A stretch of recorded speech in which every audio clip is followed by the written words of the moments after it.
हर किसी का एक सपना होता है, मन में इच्छा होती है कुछ न कुछ करने की, और उसी में से एक है चिड़ियाघर घूमना।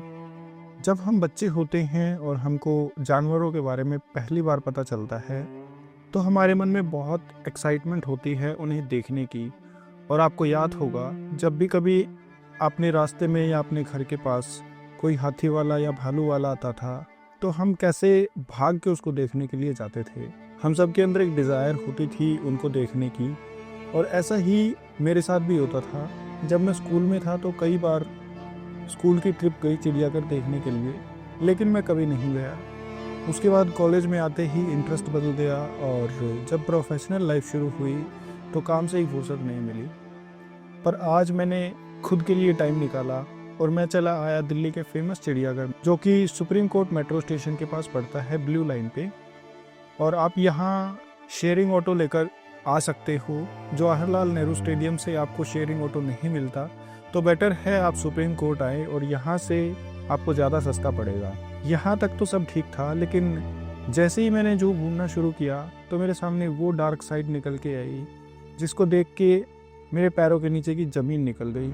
मुझे सोचने पे मजबूर कर दिया कि ऐसा कैसे हो सकता है। मुझे मेरे इस फैसले पर अफसोस हुआ कि इससे अच्छा तो मैं यहाँ घूमने ना आता।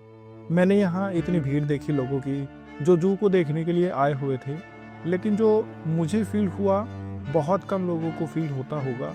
तो चलिए आज आप लोगों को मैं दिल्ली के चिड़ियाघर नेशनल जियोलॉजिकल पार्क की वो डार्क साइड दिखाने जा रहा हूँ, जिसके बाद आप लोग भी सोचने पर मजबूर हो जाओगे कि हमारा जू देखना सही है या गलत। National geological park, new Delhi.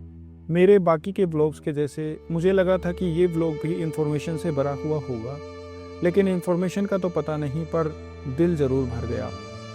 यहाँ आने के लिए आपको supreme court blue line metro station पर आना होगा, जहाँ से आपको 20 रुपये का शेयरिंग ऑटो मिल जाएगा। यहाँ आप जैसे ही आते हो आपको लोगों की भीड़ दिखेगी, और ये भीड़ सिर्फ दिल्ली के लोगों की नहीं, बल्कि ऑलमोस्ट पूरे नॉर्थ इंडिया के लोगों की भीड़ है जो यहाँ घूमने के लिए आते हैं। कोई अपनी फैमिली के साथ तो कोई अपने फ्रेंड्स के साथ।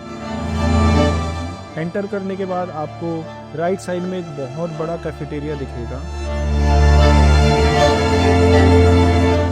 जो देखने में तो ऐसा लगता है कि इतने सारे लोगों को अलग अलग वैरायटी का खाना प्रोवाइड करवाया जाता है, लेकिन यहीं आपको सबसे ज़्यादा लूटा जाता है। आप कुछ भी यहाँ पर खाएं, वो आपको नॉर्मल कॉस्ट से ज़्यादा ही मिलेगा, सिर्फ पानी की बोतल को छोड़ के।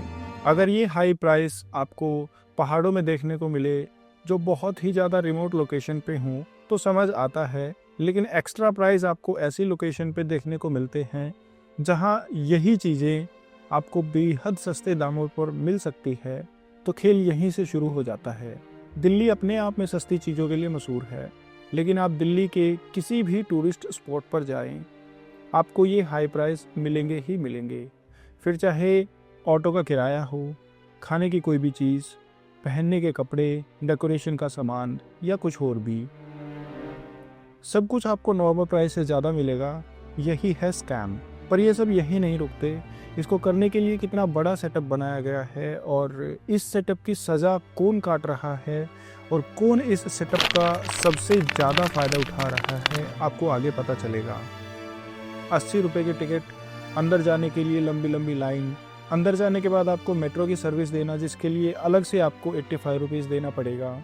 कुछ भी सामान आप खुद का अंदर नहीं लेके जा सकते, लेकिन आपको अंदर खाने के लिए खूब दुकानें मिल जाएंगी विद एक्स्ट्रा प्राइस। ये सब कुछ एक स्कैम का हिस्सा है, जहां आपसे थोड़ा थोड़ा करके 1000-2000 रुपये ले लिए जाते हैं, और आपको फील भी नहीं होता। ज़रा सोचिए, अगर एक इंसान भी वहां मिनिमम 1000 रुपये खर्च करता है, तो इतनी भीड़ से डेली कितने की कमाई होती होगी। खैर, इन सब बातों को अब मैं आप लोगों के ऊपर छोड़ता हूँ। अगली बार जाने से पहले ज़रा सोचिएगा कि आप वहाँ जाके कितना खर्च करके आ रहे हो, और क्या वो रियल में उतनी ही कॉस्ट का है या बस आपको लूटा गया है। अब चलते हैं इस जू की उस डार्क साइड की तरफ, जिसको बहुत कम लोग नोटिस करते हैं।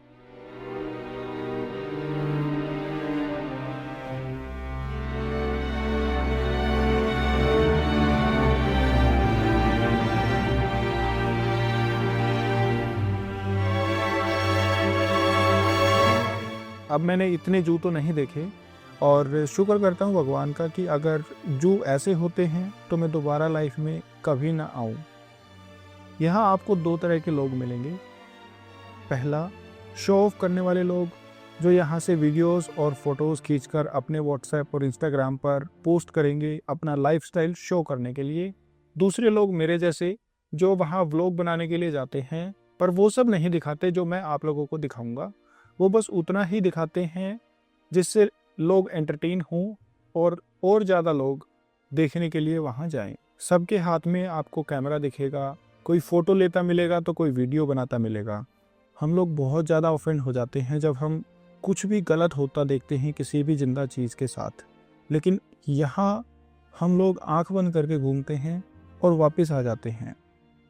जू या फिर जेल, जिस किसी ने भी इस नाम को दुनिया के सामने रखा था बहुत ही स्मार्ट इंसान होगा, लेकिन रियल में ये एक जेल है। यहाँ रह रहे हर उस जानवर के लिए जिसका कोई कसूर नहीं था, कुछ गलत नहीं किया उसने, लेकिन फिर भी वो लाइफ टाइम सज़ा काटता है। यहाँ इस जेल में आपको झुंड में सिर्फ हिरन दिखेंगे ऑलमोस्ट। उसके अलावा अगर मैं बात करूँ शेर की, टाइगर की, क्रोकोडाइल की, हिप्पो की, रेयर मंकी स्पीसीज़ की, हाथियों की, भेड़िए की और भी बाकी के जानवरों की, सबको जोड़े में रखा गया है, एक मेल और एक फीमेल। और ये सब रेयर प्रजातियां इन जेलों में पागल हो चुकी हैं। वो रो रहे हैं, वो बहुत कम इंसान को देखते हैं। जब भी आप जाओगे वो आपकी तरफ पीठ करके खड़े रहेंगे या फिर छुप जाएंगे। और सबसे बड़ी बात, ये सब इतना पागल हो चुके हैं कि एक लूप में फंसे हुए फील होते हैं, फिर चाहे वो हाथी हो या वाइट टाइगर या भेड़िया या बाकी के जानवर। ये सब जंगलों में रहने के लिए बने थे, लेकिन इन सब को पकड़कर जेल में डाल दिया गया बिना किसी कसूर के, बिना किसी गुनाह के। जरा सोचिए, आपको एक रूम दे दिया जाए with all modern facilities, even with your male female partner. आपको सब कुछ करने की फ्रीडम है, लेकिन बस इस रूम के अंदर। आप कब तक इस रूम में रह सकते हैं? ऐसे ऐसे एक्सपेरिमेंट बहुत लोगों ने किए हैं, जिनमें से आज के टॉप के यूट्यूब क्रिएटर मिस्टर बीस्ट भी हैं और मूवीज़ भी बनी हैं, लेकिन कोई भी इंसान ज़्यादा टाइम तक वहाँ टिक नहीं पाता। वो टाइम के साथ चिड़चिड़े होने लगते हैं और पागलों जैसी हरकतें करने लगते हैं। तो सोचिए इन जानवरों का क्या हाल हो रहा होगा। आई नो बहुत सारे लोग अपनी अपनी राय देने के लिए तैयार बैठे होंगे, लेकिन कहीं ना कहीं ये सच्चाई वो भी जानते हैं कि सही क्या है और गलत क्या है, वो बस बोलना नहीं चाहते। इन जानवरों को मैंने काफ़ी देर तक वहाँ खड़े खड़े ऑब्ज़र्व किया और मैं ये यकीन के साथ बोल सकता हूँ कि अगर इनके सामने ऑप्शन रख दिया जाए कि या तो मौत या फिर यहाँ रहना, ये जानवर होते हुए भी मौत को चूज़ करना पसंद करेंगे। लेकिन ऐसा कभी होगा नहीं, क्योंकि ये जिंदा है तो यहाँ बहुत से लोगों का बिजनेस चल रहा है, और अगर ये यहाँ ना रहे तो वो सब लोग कहाँ जाएंगे। मैं आप लोगों को बस एक सवाल के साथ छोड़ता हूँ, क्या आप लोगों को सच में खुशी मिलती है चिड़ियाघर देखने के बाद? अपना जवाब कमेंट में ज़रूर लिखना।